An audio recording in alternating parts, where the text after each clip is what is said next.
Hi, that woman. My daughter's been taken. What do you mean? Taken by a stranger. I can't find her.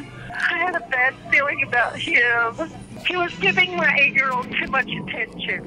Okay, ma'am. What's your daughter's name? Her name's Cherish. Taong 2013, isang 8 years old na si Cherish na kasama ng kanyang ina at mga kapatid ang pumunta sa isang pamilihan para bumili ng damit. Isang damit ang kanyang nagustuhan, ngunit dahil sa kakapusan sa buhay ay hindi iyon na kayang bilhin ng kanyang ina. Lingid sa kanila, isang pares ng mga mata ang sa kanila ay nagmamasid at ang target ng mga matang yun ay ang 8 taong gulang na si Cherish. Sa damit na gustong bilhin, ang estranghero na iyon ay nagawa silang lapitan para sa isang pabalat na sila ay tutulungan. Pero syempre, iyon ay pagkukunwari lamang. At sa pabalat na ito, ang simpleng pamimili ay nagtapo sa trahedya at ang 8 taong gulang na si Cherish ay wala ng buhay nang muling makita. Tara at ating buksan ang pahina ng krimen ng kaso ni Cherish Periwinkle. Si Cherish Periwinkle ay pinanganak noong December 24, 2004 sa Jacksonville, Florida. Ang kanyang mga magulang na sina Billy Jarrow at Rain Periwinkle ay naghiwalay din at tuluyang nagdiborsyo. Sa diborsyo na ito, na na-conclude noong 2010, ang kanyang mga magulang ay nagkaroon ng laban para sa kanyang kustodiya. Ayon sa isang custody evaluator sa kaso ng mga magulang ni Cherish, hindi maganda ang kalalakihang environment ni Cherish kung siya ay mananatili sa poder ng kanyang ina. Si Cherish ay nakatira kasama ng kanyang ina na mayroong 2 anak pa na sina Destiny at Nevea, at sa bahay ay kasama din nila ang boyfriend nito na ama naman ni Nevea. Naniniwala sila na ang ganitong environment ay hindi maganda para kay Cherish, kaya pursigido ang ama nito na siya ay makuha. Si Rain Periwinkle ay isang single mother of 4 na lumaki sa Australia. Bago ipinanganak si Cherish, siya ay nagkaroon muna ng isang anak na nagngangalang Lindsay.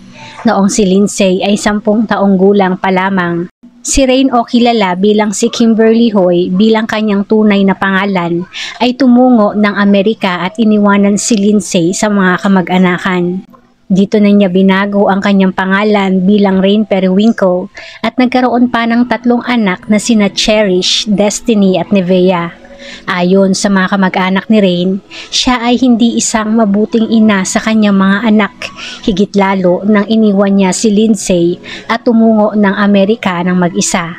Si Lindsay ay 20 years ang tanda kay Cherish. Gabi ng July 21, 2013, si Rain kasama ang 3 mga anak ay tumungo ng Dollar General Store.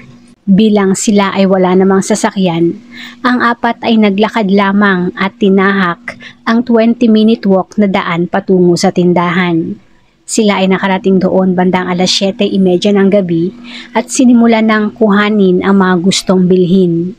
Bukod sa mga kailangan nila sa bahay, ang pinaka-purpose talaga ng pagpunta nila doon ay ang bumili ng damit para kay Cherish. Bilang parte ng kanilang arrangement sa custody battle, si Cherish ay nakatakdang umalis kinabukasan para sa isang summer vacation kasama ng kanyang ama na nakabase naman sa California. Sa kanilang paghahanap sa damit, si Cherish ay nakakita na ng damit na gusto niyang bilhin.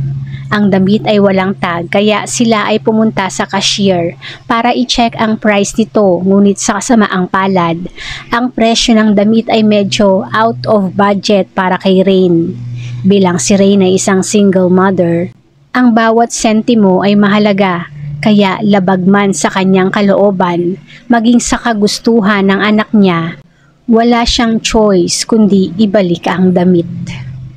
Sa kanilang pag-alis, isang lalaki naman ang lumapit sa cashier at tinanong kung ibabalik nila ang damit. Nang sabihin ng cashier na hindi nga nila ito bibilhin, ang nasabing lalaki ay hinanap naman ang mag-iina at nakita ang mga ito sa may kids section ng department store. Sila ay nilapitan ng lalaki at sinabi na kung gusto niya ng damit na yon ay bibilin niya ito para sa kanila. Ang lalaki na ito ay mayroon ng katandaan at nagpakilala na si Don. Si Don na nasa 56 years old ay nagsabi kay Rain na mayroon siyang gift card sa Walmart na nagkakahalaga ng $150. Ang gift card ay nasa kanilang bahay at sinabi na wala naman siyang paggagamitan noon at sa halip na iyon ay masayang ay ibibigay na lamang ito kay Rain na sa tingin niya ay mas kailangan ito. Bagamat si Rain ay nag-aalangan na iyon ay tanggapin dahil si Don ay isang estranghero, mas nanaig sa kanya ang kagustuhan na mabilhan ng damit ang anak. Kaya kahit siya ay in doubt sa lalaki na kakakilala pa lamang, ay tinanggap niya ang offer. Sinabi ni Don na ang gift card ay dadalhin ng kanyang asawa, kaya ang dalawa kasama ang 3 mga bata ay lumabas para hintayin ang asawa ni Don sa may parking lot. Sa video na ito ay makikita ang paghihintay nila sa asawa ni Don, ngunit ilang minuto na ang lumipas ay wala namang dumating. At dahil sa nasa 25 minutes na ang dumaan at wala pa rin ito, si Don ay nagsuggest na sa loob na lamang ng Walmart nila ito hihintayin. Ang Walmart ay medyo may kalayuan pa sa Dollar General kung saan sila naroon. Si Don ay nag-offer sa mag-iina na sumakay sa kanyang van para sila doon ay makapunta. Bilang si Don ay estranghero at mayroon pa ding pagdududa na nararamdaman sa estrangherong kakakilala pa lamang, si Rain ay nag-alangan na tanggapin ang offer ni Don. Ang problema, ang Walmart ay 25 minutes ang layo kung lalakarin. Idagdag mo pa na mayroon siyang 3 mga anak na akay-akay na maglalakad sa gitna ng umuulan na daan. Naisip niya na umuwi na lamang. Pero kung ganun ang kanyang gagawin, paano naman si Cherish na gustong-gusto talaga ang damit? Sa kanyang pag-aalinlangan at pag-iisip at sa feeling na baka si Don ay mainip, pikit matang pumayag si Rain sa offer ni Don. Sa video na ito ay makikita ang mag-anak na papunta na sa van ni Don. Nang mabuksan ang van, si Rain ay nag-alangan na naman dahil ang mga bintana ng van ay mayroong lahat na mga takip. Sa nakita, siya ay nagkaroon na naman ng bad instinct, ngunit mas nanaig ang kagustuhan na mapasaya ang anak. Kaya si Rain ay sumakay na at tila nagdasal na lamang na mali ang kanyang iniisip. Pagdating sa Walmart, ang mag-iina ay pumasok na at si Don naman ay naiwan pa sa labas para hintayin ang kanyang asawa. Sa loob, ang mag-iina ay kumuha na ng damit na gusto nila at sa pagkakataong ito, dahil sa ipinangakong gift card, sila ay kumuha na din ng damit na para naman sa 2 pang kapatid ni Cherish. Maya-maya pa, si Don ay lumapit na sa kanila at tahimik lamang na sila ay minasdan. Bagamat hindi nito kasama ang asawa, sa tingin ni Rain ay hawak na nito ang gift card at saka na lamang ibibigay kapag oras na ng bayaran. Sa kanilang pagsha-shopping, si Rain ay nakaramdam na naman ng pag-aalangan. Hindi dahil sa naroon si Don at sila ay tinitignan, kundi dahil sa parang sa tingin niya ay napakalaki ng interes na ibinibigay nito sa anak na si Cherish. Sa 2 pagkakataon pa nga, si Don ay bigla na lamang nawala at pumunta pala sa fitting room na kasama ang anak niya.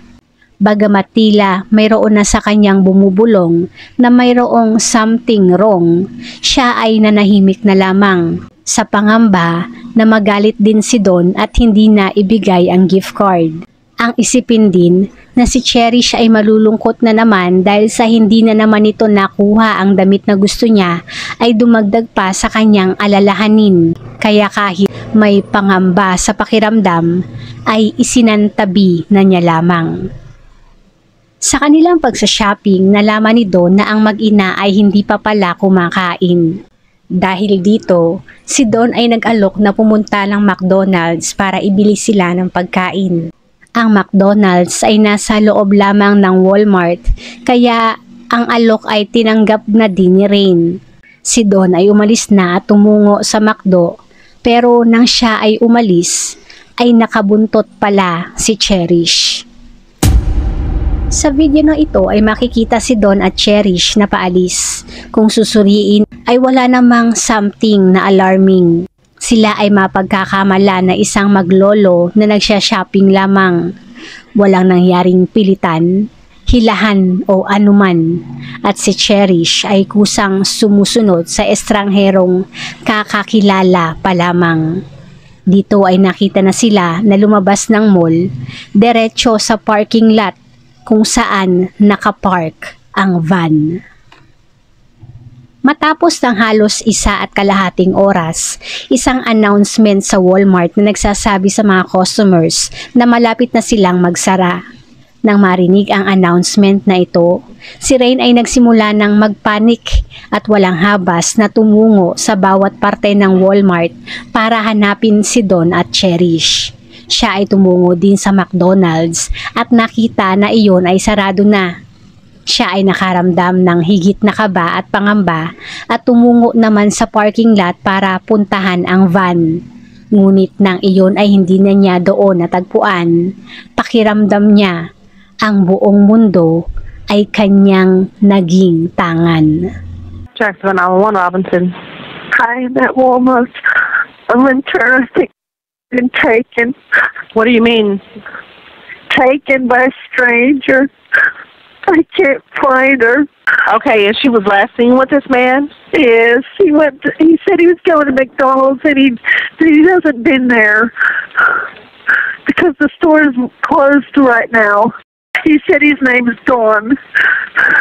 Now I'm hoping he's not raping her right now because I've had that done to me. It's not fun. Bandang alas 11:20 ng gabi, si Rain ay tumawag na ng 911. Sinabi niya sa 911 officer na ang kanyang anak ay nakidnap.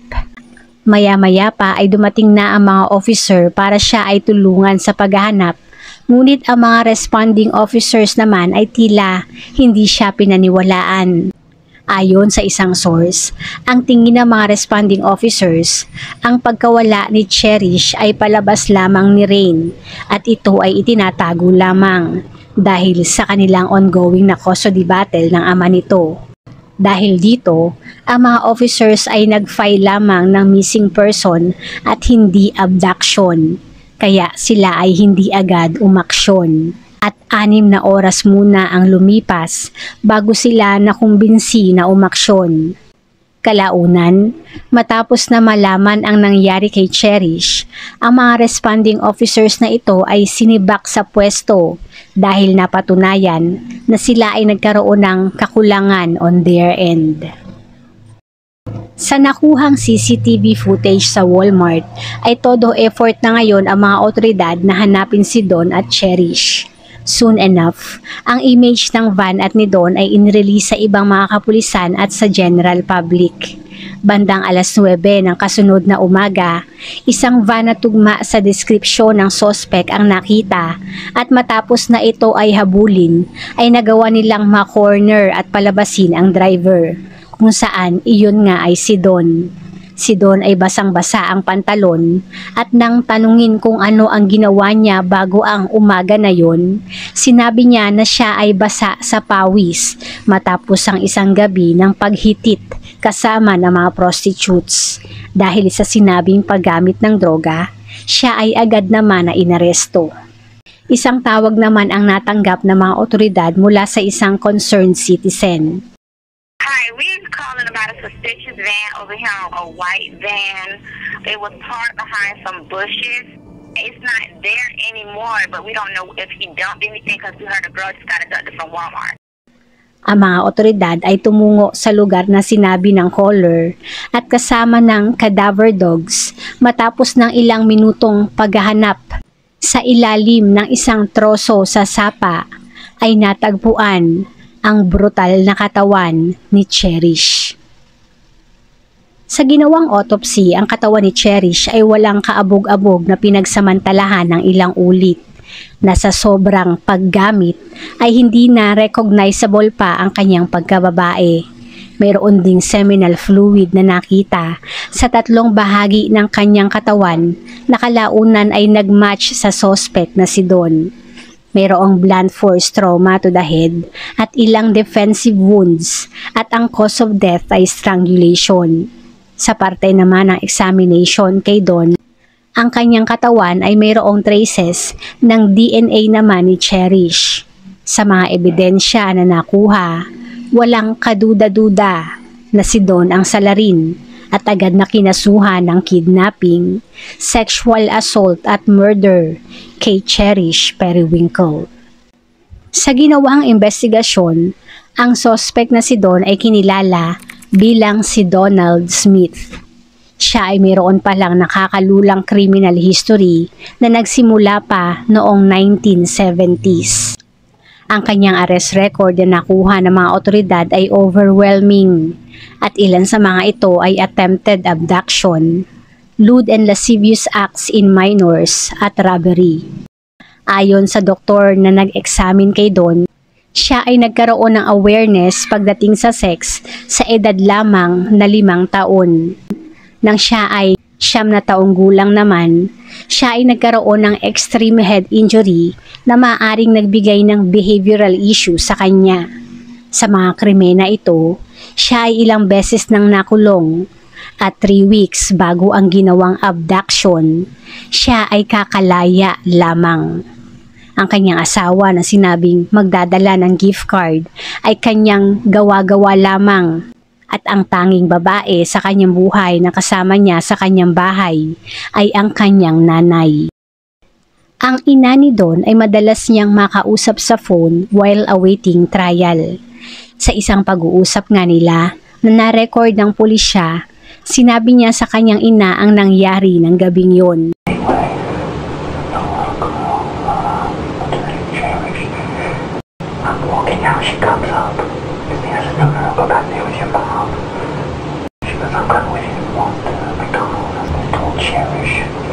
Stay right here, I'm gonna give her a wallet. I go out the door. I get halfway across the parking lot. Here she comes running out the parking lot. She goes, where are you going? I said, go back inside. I'm in my wallet. I'm trying to drive away. I'm trying to get away. Sa kanyang bersyon ng istorya, sinabi ni Don na si Cherish ay sumunod sa kanya on her own will. Ilang beses niya daw pinabalik si Cherish sa loob ng store, ngunit ito ay sumunod pa din sa kanya at sumakay sa kanyang van. Now I'm panicking. Now I'm a sex offender. Bilang isang sex offender na under probation, maaari siyang magkaproblema kung makikita na si Cherish ay kasama niya. My mind starts to freak. I mean, freak. I'm shaking. Because now, this is kidnapping. Don, you've got an 8-year-old girl in your van. Don't ever believe anything that you say. But now I'm thinking, oh, I don't know what to do. In my mind, it just went boom. Kaya wala daw siyang choice kundi ito ay paslangin. Ayon pa nga sa kanya, nang gabing yun, siya ay nakagamit at high na high. Kaya sigurado na ang sinapit ni Cherish sa kanyang kamay ay walang kapantay. Ayon sa otoridad, si Cherish ay nakaranas ng slow, brutal at painful death. Pero itong si Don, ayon sa na-record na conversation, ay ayaw maranasan yun. I can't go to prison. My charges. Stab me to death. Beat me to death. Rape me. I wouldn't last. I'd be dead. So, it's either death row or the hospital. There is no prison. Prison. death row. They just give me a shot and I'll just go to sleep. And that'd be beautiful. Say I can make my amends. Tell you I love you and go to sleep. And it'd be done. And every moment, every day, I'll never know prison when it's coming. I know it's coming. It's gonna be violent. And I may not even die. I may be crippled, eye bugged out, or raped for years. I'd rather die. I'd rather be gone than have to live through that. Bagamat ang mga ebidensya na nakuha kay Don ay overwhelming, mahigit 4 na taon muna ang lumipas bago nangyari ang kanyang trial. February 5, 2018, sa witness stand ay ikwinento ni Rain ang mga detalye ng araw na yon. At sa hindi inaasahan, si Don ay nag-request sa kanyang depensa na si Rain ay wag nang i-cross-examine pa. Ang crime photos si Cherish ay ipinakita sa loob ng korte kung saan ang medical examiner maging ang jury ay naging emosyonal nang makita ang mga litrato. Hindi nila nakayanan na makita ang brutal na sinapit ni Cherish na mismong si Don ay tumalikod din nang ipinakita ang mga ito. Si Don ay hindi din pinili pa na umupo para sa kanyang depensa at wala ding mga character witnesses na umupo para sa kanya. Malinaw na ng araw na yon at base na din sa mga CCTV footage ay tinarget niya talaga ang mag-iina. Ginamit niya ang kakapusan ng pera ng mga ito na naging pain niya para magtiwala ang mga ito sa kanya. Sa binigay na tiwala ni Rain ay automatic na pinagtiwalaan na din siya ni Cherish. Bagamat hindi na malalaman pa ang dahilan kung bakit sinundan siya ni Cherish sa labas at sumakay pa ng kanyang van, ang kanilang konklusyon ay maaaring dahil sa sarado na ang McDonald's ay sinabihan niya si Cherish na sa labas na lamang sila bibili. At dahil sa tiwala na ito sa kanya, ay walang agam-agam na ito ay sumama. Matapos ng deliberasyon na tumagal lamang ng 20 minutes, si Donald Smith ay found guilty at nahatulan ng death penalty. Nakakalungkot lang na sa dami ng naging krimen at repeated offenses ni Don ay nagawa pa siyang palayain at hindi siya nakita bilang isang threat sa lipunan at kinailangan pa ng isang Cherish Periwinkle para tuluyan siyang manatili at makulong sa loob ng piitan. Sa kaso naman ng ina na si Rain, hindi maiiwasan na siya ang buntunan ng sisi dahil sa tingin ng iba ay ipinagkatiwala niya sa isang estranghero ang anak niya. Siya ay isa ding biktima. Napaulit-ulit na pagsisisihan ang resulta ng naging aksyon niya at bilang kanyang kaparusahan, hindi lang si Cherish ang nawala sa kanya dahil siya ay tinanggalan din ng karapatan sa 2 pang mga anak niya.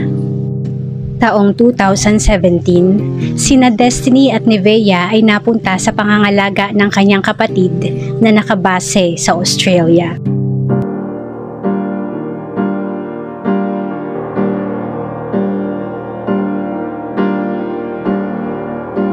Bago isara ang ating pahina, shoutout po sa ilan sa ating manonood.